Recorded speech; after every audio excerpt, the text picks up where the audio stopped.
జియోపాథిక్ stress అనే ఒక negative frequency energy వేరు, పిరమిడ్స్ వేరు. పిరమిడ్స్ అనేవి ఎనర్జీ జనరేటర్స్. అంటే ఇంట్లో మనం ఇంకా ఎనర్జీని జనరేట్ చేసుకోవాలంటే వాడే మొట్టమొదటి వస్తువు పిరమిడ్. ఈ పిరమిడ్లో చాలా రకాలు ఉన్నాయండి. పిరమిడ్స్ అనేవి మామూలు జనాలు అనుకునేట్టుగా అపోహ కలిగించే కాదండి. వాటిని లేదు శవాలను భద్రపరచడం కోసమే కట్టారు అనేది వాస్తవం కాదు. పిరమిడ్స్ అనేవి ఎనర్జీ జనరేటర్స్.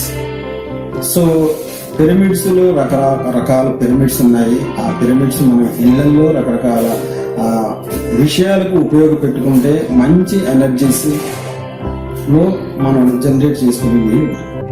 ఇంకా చాలా విషయాలు ఉన్నాయి. త్వరలో ఈ ఛానల్ ద్వారా ప్రేక్షకులకి చెప్పే విధంగా ప్రయత్నిస్తాను. ఈ ఛానల్ని సబ్స్క్రైబ్ చేయడం ద్వారా మీరు వాస్తు సంబంధించి కానీ, జ్యోతిషానికి సంబంధించి కానీ, మీ లైఫ్కి సంబంధించి చాలా మంచి విషయాలు వినేందుకు సహాయం చేస్తారు.